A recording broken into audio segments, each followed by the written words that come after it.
Fala galera, tranquilo? Mask Esportes na área, trazendo mais um vídeo da série Copa do Mundo do Catar. Hoje eu vou falar do grupo G e H, os confrontos da segunda rodada, começando por Brasil e Suíça. Vou falar agora do Brasil. Então, rapaziada, a expectativa pelo Hexa é muito grande, a gente teve uma excelente estreia, mas também a gente está com algumas preocupações, né? A gente teve aí a lesão do Danilo e do Neymar.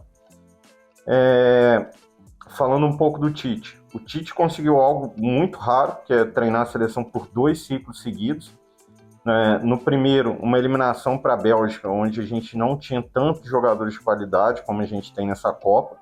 Para nossa sorte, tivemos vários jogadores jovens surgindo e tendo as evoluções confirmadas, e a maioria se firmando em suas equipes. Paquetá e Casemiro são pilares no meio dessa seleção. Temos, depois de muitos anos, vários jogadores de qualidade no nosso ataque. O nosso ponto fraco, eu acredito que sejam as laterais, que, para nossa surpresa, uma grata surpresa, eles foram bem na estreia. Acredito que para esse segundo jogo, o Tite opte por Fred e adiante o Paquetá para ocupar a posição do Neymar. Eu, particularmente, gostaria de ver o Rodrigo no lugar do Neymar, já que tem um certo entrosamento com o Vinícius Júnior por jogarem juntos no Real. Na lateral direita, a gente vai ver se o Tite levou o Daniel Alves por vaidade ou se realmente ele tem a intenção de utilizá-lo. Caso opte por Militão, a gente vai confirmar que ele não teve coerência em levar o Daniel Alves. O Brasil vai com a mesma formação, 4-5-1, que às vezes varia para o 4-3-3, trocando apenas as peças lesionadas. Eu acredito que o Militão assuma a vaga do Danilo e que o Fred entre no lugar do Neymar. No gol, a gente vai com o Alisson. Nas laterais, na minha opinião, Militão, Alexandro. A zaga continua a mesma, Thiago Silva e Marquinhos. Na volância, a gente tem o Casemiro e provavelmente vai ter o Fred ao lado do Casemiro. E a linha ofensiva de 3 com o Vini pela esquerda, o Paquetá centralizado, o Rafinha pela direita. E no ataque, a gente vai ter o Pombo, que jogou muito a primeira partida e a gente espera que ele continue na mesma forma. Passando agora para a Suíça. Nos últimos anos, a Suíça se consolidou, tendo participado de todas as principais competições e, de certa forma, fazendo jogo difícil contra as principais seleções europeias. A Suíça, que era famosa ali pelo seu ferrolho, ela mudou muito nos últimos anos e não joga muito mais dessa forma. Apesar de acreditar que eles vão jogar dessa forma defensiva contra o Brasil, já que o nível técnico da Suíça é bem inferior que o nosso. Em 2018, por exemplo, eles empataram com o Brasil na Copa da Rússia, na fase de grupos em 1-1. Eles fizeram uma grande campanha na última Euro, eliminando os franceses e caindo apenas nos pênaltis para a seleção da Espanha. Se a Suíça conseguir sua classificação nesse grupo, não será algo surpreendente. Eu não considero os suíços como zebras nesse grupo.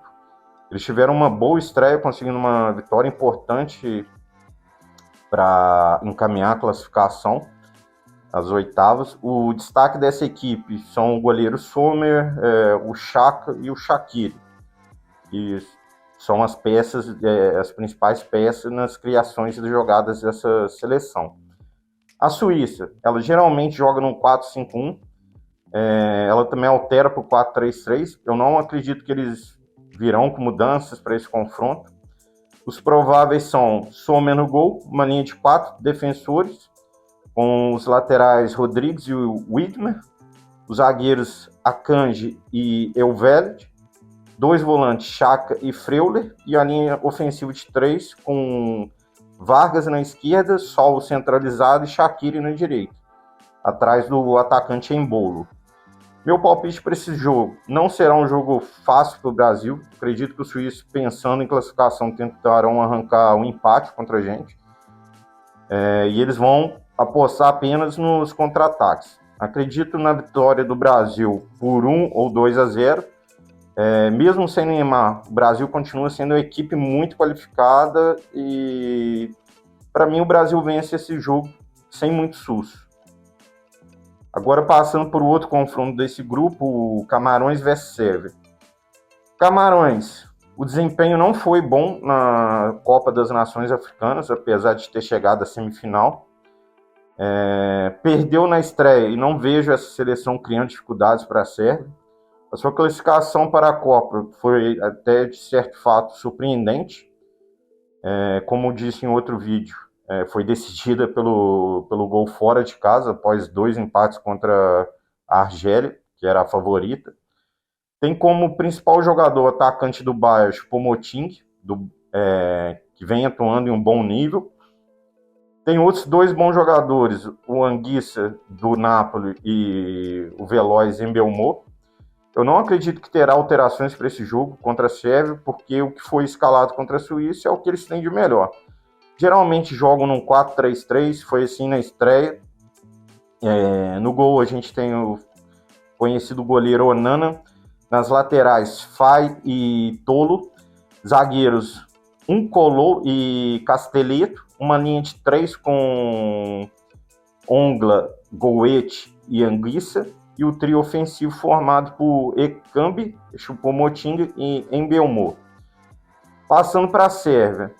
A Sérvia, após Stojkovic assumir, conseguiu recuperar o desempenho e explorar um elenco subaproveitado pelo outro treinador.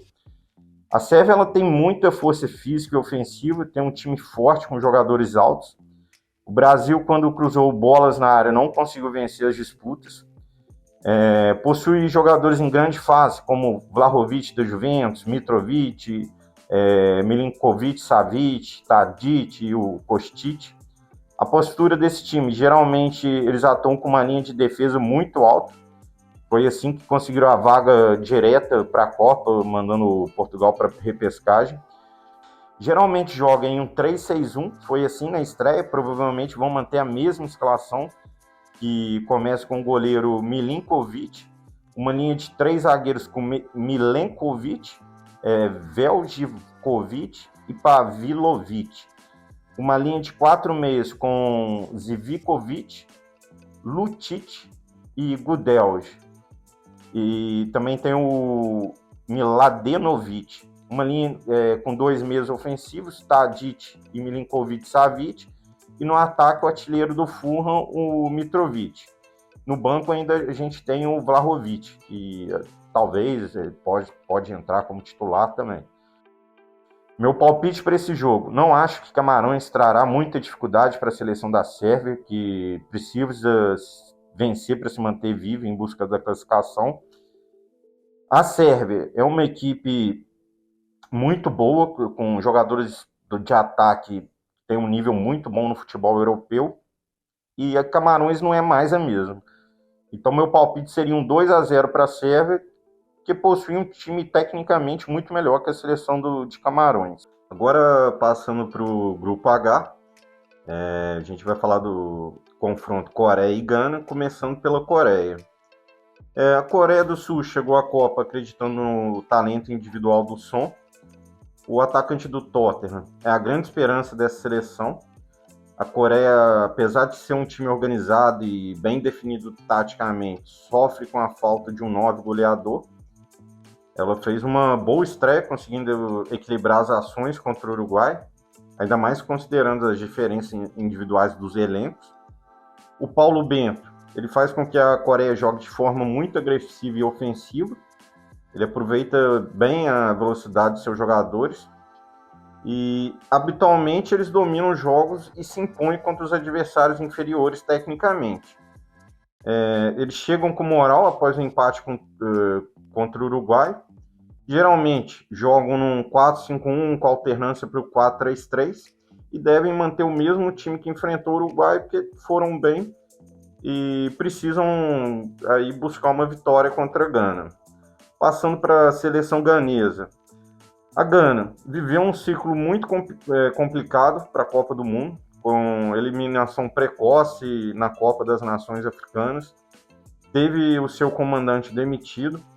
Eles conseguiram a vaga em um jogo muito difícil contra a Nigéria, porém, levando em consideração tudo que viveu no ciclo, sua estreia não foi tão ruim contra Portugal.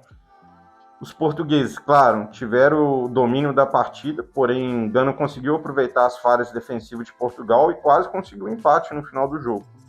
Eles fizeram bastante pressão no final do jogo e chegaram próximo, bem próximo do empate. Gana, ela não conta mais com aquela geração que foi bem em 2006, em 2010. Hoje, elas têm como referência o volante do Arsenal, Thomas Partey, que ao seu lado ele possui alguns jogadores com um pouquinho mais de qualidade, o Kodos, os irmãos Ayew, e além do recém-selecionado o Iñaki Williams. Geralmente eles também jogam no 4-5-1, mas também alternam para um 5-3-2 que foi escolhido para a estreia. Meu palpite para esse jogo: acredito que será uma partida muito equilibrada e decidida nos detalhes. Eu aposto numa vitória da Coreia por 1-0, ou empate nesse jogo, porque a Coreia é um time um pouco mais organizado taticamente, é uma seleção muito agressiva. Então, comparando a recém-forma das duas seleções, eu aposto aí ou numa vitória simples da Coreia ou no empate. Agora eu vou falar do confronto Portugal-Uruguai, que vai ser um grande jogo, começando pela seleção portuguesa. Portugal tem uma equipe subaproveitada pelo técnico Fernando Santos. Ela tem um dos melhores materiais humanos da Copa, mas não consegue transformar isso em uma boa coletividade. Em sua estreia, Portugal teve momentos de susto, apesar do grande volume ofensivo, contou com falhas defensivas que podem preocupar o técnico Fernando Santos. Uma seleção desse nível, ela não pode sofrer como sofreu contra a Gana no final da partida. Por isso, apesar de ter muitos jogadores de qualidade, eu não vejo Portugal como uma favorita ao título. Se Portugal quiser galgar algo na Copa, tem que melhorar e muito o repertório coletivo e não depender apenas das individualidades. E eu acho isso muito difícil de acontecer, porque eu não acredito que o Fernando Santos mudará o seu estilo. Cristiano Ronaldo, que é um dos maiores, não vem em grande fase, conseguiu mais um grande feito de ser o primeiro jogador a marcar em 5 edições diferentes de Copa, porém não fez uma boa partida, apesar de ter tentado bastante. Portugal geralmente joga em um 4-3-3, foi assim na estreia. Talvez tenhamos alguma alteração na zaga ou no gol, mas os prováveis são o goleiro Diogo Costa, uma linha de 4 defensores com os laterais Cancelo e Guerreiro, a dupla de zaga formada por Rubem Dias e Danilo, porém o Danilo talvez não jogue por conta de lesão. Uma linha de 3 meias com Bernardo Silva, Rubem Neves e Otávio, e o trio ofensivo formado com o Félix, o Ronaldo e o Bruno Fernandes. Só uma observação: eu acho que é absurdo o Rafael Leão ser reserva nessa seleção por tudo que tem feito. Ele vem de ser eleito o melhor jogador do campeonato italiano. Essa temporada vem muito bem, com muitas participações em gols. Então acho meio absurdo ter um jogador desse porte na reserva da seleção. Mas enfim, Fernando Santos sabe ou não sabe o que faz. Agora passando para a seleção do Uruguai. O Uruguai, após a troca no comando da equipe, teve uma grande transformação na forma de jogar e conseguiram a classificação que estava ameaçada na Copa, após conseguir 4 vitórias consecutivas ali no final das eliminatórias. O Diego Alonso, técnico do Uruguai, ele trouxe um impacto de imediato quando assumiu a seleção. O Uruguai, apesar de individualmente ser melhor do que a Coreia, não estreou bem e agora pode ver sua classificação ir por água abaixo, né? Porque era um jogo importante. O Uruguai conta com excelentes jogadores. A gente tem o Valverde, que vive um grande momento no Real Madrid. Ao seu lado, temos outros jogadores de qualidade, como Bentancur e Vecino. A gente tem também Darwin Núñez, o Arrascaeta, que é reserva. E além disso, tem os 2 veteranos, Cavani e Suárez. Nessa partida contra Portugal, acredito em uma mudança no ataque. O Suárez, ele brecou o ataque do Uruguai, de certa forma, por causa da falta de mobilidade, movimentação. Se a escolha fosse minha, eu deixaria o Darwin Núñez centralizado e entraria com a Arrascaeta pela esquerda, para ter uma maior mobilidade ofensiva.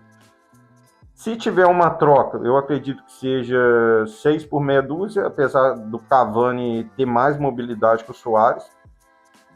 Eu colocaria, se tivesse que escolher um dos dois, hoje eu escolheria o Cavani.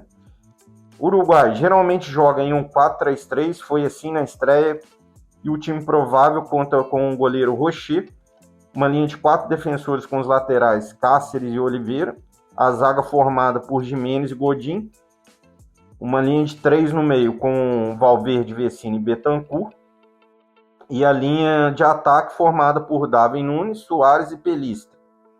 Caso Ronald Araújo se recupere, será o titular no sistema defensivo. Meu palpite para esse jogo, devido aos desfalques que o Uruguai tem no sistema defensivo, tendo que jogar com o Godin, que já não tem mais o mesmo nível técnico de antes, eu aposto na vitória de Portugal, que tem muita velocidade e apesar de ter chegado em baixa com o Cristiano Ronaldo, não dá para brincar. Então, com o desfalque defensivo do Uruguai e a força ofensiva de Portugal, eu creio que Portugal vencerá essa partida aí 1-0, 2-0, 2-1. Eu não acredito que o Uruguai vá bater de frente com Portugal nessa partida. É isso aí, galera. Vídeo chegando ao final. Agradeço muito pela audiência. Curta, se inscreva, compartilhe. Tamo junto. Aquele abraço.